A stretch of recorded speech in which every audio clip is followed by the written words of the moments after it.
সবাইকে জানাই শুভ গুরুবার। আজ তোমাদের পরপর 3টে রেসিপি শেয়ার করব। ঝোল তো আমরা অনেক ধরনের খেয়েছি, কিন্তু পোস্তর ঝোল হয়তো খেতেও পারো। আজ আমি খুব ইজিভাবে পোস্তর ঝোল তোমাদের সাথে শেয়ার করব। তার জন্য লাগছে আলু আর ঝিঙে স্লাইস করা। কড়া গরম হয়ে গেলে ওর মধ্যে সর্ষের তেল, কালো জিরে, শুকনো লঙ্কা ফোড়ন দিয়ে তেলটাকে ভালো করে গরম হতে দিতে হবে।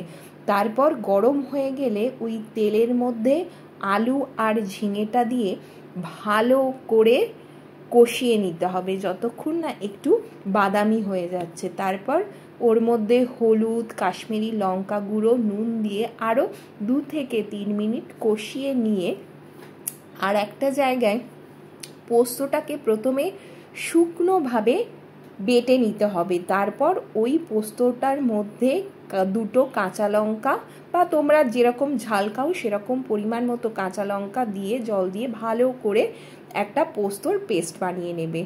তারপর ওই আলু আর ঝিঙে নুন হলুদ দিয়ে কষানোর পর পোস্তটা ঢেলে দিয়ে মিডিয়াম ফ্লেমে ভালো করে আলু সেদ্ধ হওয়া পর্যন্ত তৈরি করতে হবে। তো আলু যখন সেদ্ধ হয়ে যাবে তখনই তৈরি হয়ে যাবে খুব ইজি আলু ঝিঙে পোস্তর ঝোল। তারপরে রেসিপিটা হলো ঢ্যাঁড়সের ঝাল।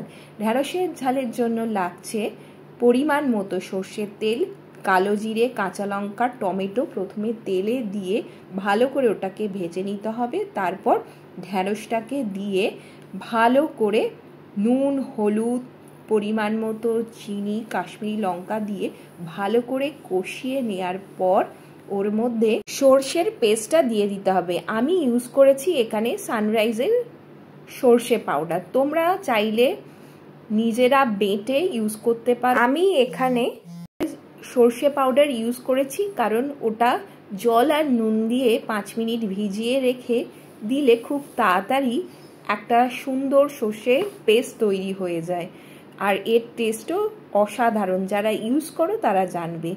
তারপরে 2-3 মিনিট ফুটিয়ে নিলেই তৈরি হয়ে যাবে ঢ্যাঁড়সের ঝাল। তারপরে রেসিপিটা উচ্ছে কুমড়োর ছেঁচকি।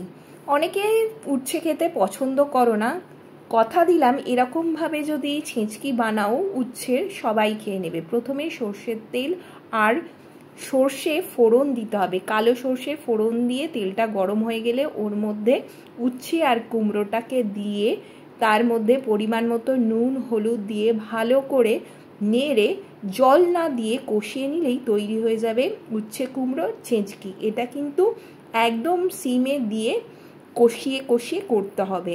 তোমরা বাড়িতে ট্রাই করতে পারো।